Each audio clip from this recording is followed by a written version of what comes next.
ሰላም ጤና ይስጥልኝ። ብዙዎቻችን የተለያየ የአመጋገብ ስርዓት ብንከተልም ወይም ጠንከር ያሉ ስፖርቶችን ብንሰራም ያ ግትር የሆነ የሆድ ስብ ወይም ደግሞ ቦርጭ ሊለቀን አልቻለም።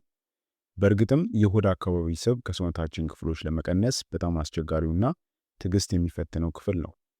አብዛኛውን ጊዜም ደግሞ ይህ ስብ የሚከማቸው ባልተመጣጠነ አመጋገብ፣ በቂ እንቅስቃሴ ባለማድረግ፣ በጭንቀት እናም ደግሞ በእንቅልፍ እጥረት ምክንያት ነው። ነገር ግን ሜታቦሊዝማችንን በማነቃቃት የምግብ መፈጨት ሂደትን የሚያፋጥን በኩሽናችን ውስጥ በቀላሉ ከምናገኛቸው ግብዓቶች የሚዘጋጅ ተፈጥሯዊ መፍትሄ ቢኖርስ?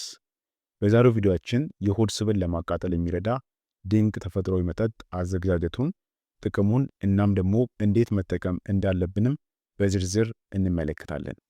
ስለሆነም እስከ ቪዲዮ መጨረሻ አብራችሁን ቆዩ። ከዛ በፊት ግን ቪዲዮን ላይክ ሳታደርጉ እንዳትጀምሩ።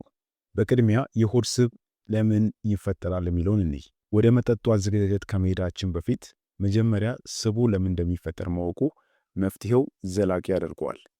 የሆድ ስብ የሚጨምረው ወይም ደግሞ ቦርጭ የሚፈጠረው ሰውነታችን ከሚያቃጥለው በላይ ካሎሪ ወደ ውስጥ ስናስገባ ነው።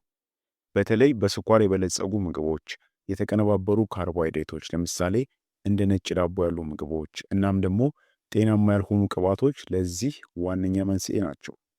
ከዚህ በተጨማሪም ረጅም ሰዓት ተቀምጦ መስራት፣ የአካል ብቃት እንቅስቃሴ ማነስ እናም በቂ እንቅልፍ አለማግኘት ስብን የሚቆጣጠሩ ሆርሞኖችን ያዛባሉ። ይህም ቪሰራል ፋት ለተባለውና በውስጣዊውም የሰውነት ክፍሎቻችን ዙሪያ የሚጠቀለለውን አደገኛ ስብ እንዲከማች ያደርገዋል ማለት ነው። ስለዚህ የምግብ መፈጨትና ሜታቦሊዝምን ማገዝ ለዚህ ችግር ትልቅ መፍትሄ ነው ማለት ነው። ይህን ካልን አሁን ወደ መፍትሄው እንሄዳለን ማለት ነው። ስለዚህ ተፈጥሯዊ መጠጥና ግብዓቶቹን እንመልከት። ይህ መጠጥ በዓለም ዙሪያ ብዙዎቹ ለጤናማ የአኗኗር ዘይቤያቸው የሚጠቀሙበት ሲሆን ግብዓቶቹም ሎሚ፣ ዝንጅብል፣ ማርና ለብ ያለ ውሃ ናቸው። እነዚህ ነገሮች በተፈጥሯዊ ውህዶቻቸው የታወቁና በባህላዊም የቤት ውስጥ መፍትሄነት ለዘመናት ያገለገሉ ናቸው። እርግጥ ነው ማንኛውም መጠጥ ብቻውን በተአምር ስብን ባያጠፋም ከጤናማ ልምዶች ጋር ሲዋሃድ ግን ሰውነታችን ስብን በብቃት እንዲያቃጥል ትልቅ የሆነ እገዛን ያደርጋል። ይህ ማለት ምን ለማለት ነው? መጠጡን ስለጠጣችሁ ብቻ ስብ ይጠፋላችኋል ማለት አይደለም። ጤናማ የሆነ ወይም ደግሞ ስብን ለማቃጠል የሚረዱ ሌሎች የአኗኗር ዘይቤ ለውጦችን ማድረግ ይገባል ማለት ነው። ስለዚህ እነዚህ የሚያስፈልጉት 4 ግብዓቶች ስናያቸው የመጀመሪያው እንዳልኳችሁ ሎሚ ነው። ሎሚ ሲባል ፍሬሽ ሎሚ ነው። ሎሚ በቫይታሚን ሲ እና አንቲኦክሲደንትስ የበለጸገ በመሆኑ ሰውነትን የማጽዳት ወይም ደግሞ ዲቶክስ የማድረግ አቅም አለው። ሁለተኛው ዝንጅብል ነው። የምግብ መፈጨትን ለማሳለጥና እንዲሁም ደግሞ ከምግብ በኋላ የሚፈጠር የሆድ መነፋትን ለማጥፋት ዝንጅብል ፍቱን ነው። ሶስተኛው ማር ነው። ማር ሲባል ተፈጥሯዊ ማር መሆን አለበት። ለሰውነታችን ጤናማ ኃይል ከመስጠቱም በላይ መጠጡን እንዲጣፍጥ ያደርገዋል። ሌላው አራተኛውና የመጨረሻው ለብ ያለ ውሃ ነው። ለብ ያለ ውሃ የሰውነትን ድርቀት ከመከላከል ባለፈ ጠዋት ላይ የምግብ መፈጨት ስርዓትን ያቀላጥፋል ወይም ደግሞ ያነቃቃል። ስለዚህ ከነዚህ 4 ግብዓቶች የሚዘጋጅ ድንቅና ተፈጥሯዊ ስብ አቃጣይ መጠጥ ነው ማለት ነው። ስለሆነም አሁን ደግሞ የመጠጡን አዘገጃጀት እንመለከታለን። አዘገጃጀቱ በጣም ቀላልና ጥቂት ደቂቃዎችን ብቻ የሚወስድ ነው። በመጀመሪያ የምታደርጉት ውሃውን አፍልታችሁ ለብ እስኪል ድረስ ጥቂት ደቂቃዎችን መጠበቅ ነው። በጣም መፍላት የለበትም። ለብ ያለ ውሃ ብቻ ነው መሆን ያለበት ማለት ነው።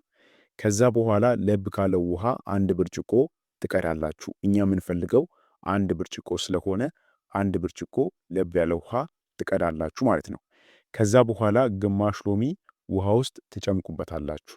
በመቀጠል የምታደርጉት ትንሽ ዝንጅብል ፈቅፍቃችሁ 1 ሻይ ማንኪያ የሚሆን ያህል ትጨምራላችሁ። በመጨረሻም 1 ሻይ ማንኪያ ንጹህ ማር ጨምራችሁ ማሩ እስኪሟሟ ድረስ በደንብ ታማስሉታላችሁ ማለት ነው።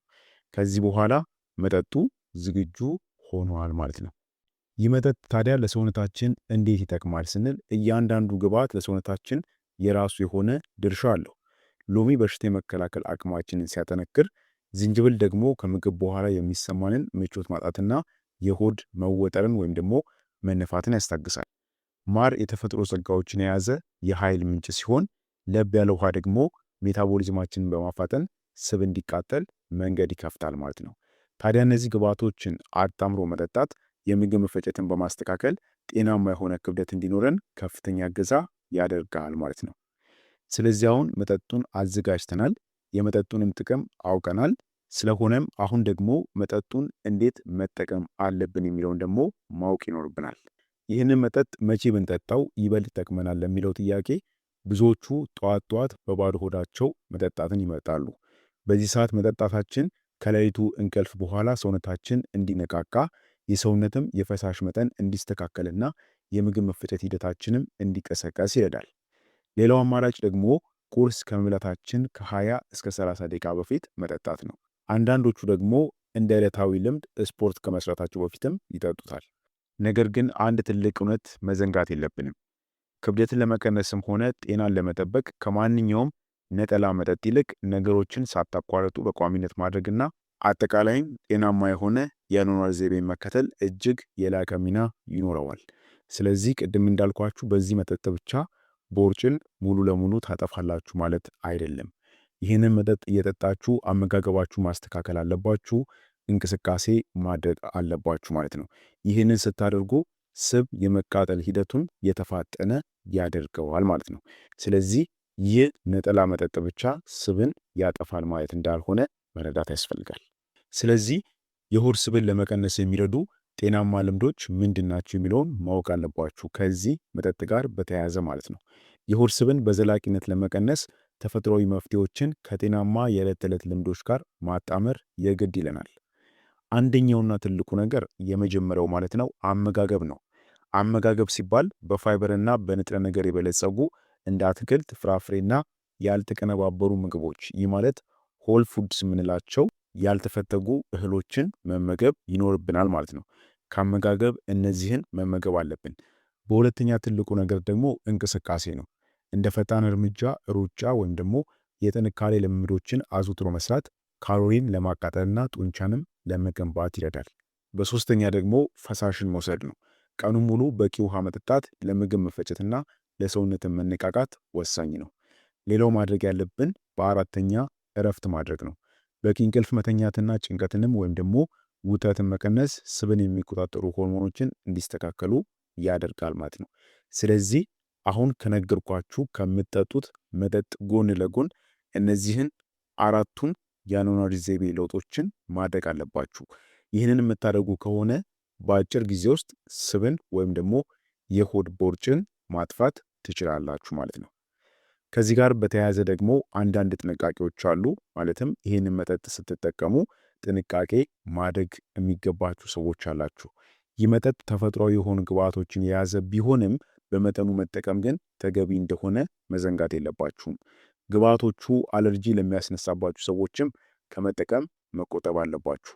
የጨጓራ ህመም፣ የቃር ችግር ያለባችሁም ሰዎች የሎሚውን መጠን ቀነስ አድርጋችሁ መጠቀም ይኖርባችኋል። እንዲሁም ደግሞ ማንኛውም አይነት መድኃኒት የምትወስዱም ወይም ደግሞ የጤና እክል ያለባችሁም ሰዎች መድኃኒት የምትወስዱ ከሆነ ስፔሻሊ ለሐኪማችሁ ማሳወቅ እንዳለባችሁ አትዘንጉ ማለት ነው። ተፈጥሯዊ መጠጦች ለጤና ደጋፊ እንጂ የባለሙያ ሕክምናን ወይም ደግሞ መድኃኒትን እንደማይተኩ ደግሞ ማወቅ አለባችሁ ማለት ነው። ስለሆነም ስናጠቃልለው ከሎሚ፣ ከዝንጅብል፣ ከማርና ከለብ ያለ ውሃ የሚዘጋጀው ይህ ተፈጥሯዊ መጠጥ ለምግብ መፈጨትና ለጠቅላላ ጤና እጅግ ጠቃሚና ቀላል የሚባል መፍትሄ ነው። ምንም እንኳን ሜታቦሊዝማችንን ቢያነቃቃም የሆድ ስብን ለመቀነስ ትልቁ ቁልፍ ግን የተመጣጠነ ምግብ፣ መደበኛ ስፖርትን መስራት፣ በቂ ውሃና ጤናማ የሆነ የአኗኗር ዘይቤ መሆኑን መዘንጋት የለባችሁም። ዛሬ የምታደርጓቸው ጥቃቅን ለውጦች ደግሞ በጊዜ ሂደት ትልቅ ውጤትን እንደሚያመጡ ማወቅ አለባችሁ ማለት ነው። ስለዚህ ይህንን መጠጥ ከዕለታዊ የአኗኗር ዘይቤ ለውጦች ጋር ማከናወን ተገቢ ነው ማለት ነው። ይህ ቪዲዮ ጠቃሚ ሆኖ ካገኛችሁት ላይክ እንዲሁም ደግሞ ሼር ማድረጋችሁን አትርሱ፣ ለሌሎች ተደራሽ እንዲሆን ስለሚረዳ ማለት ነው።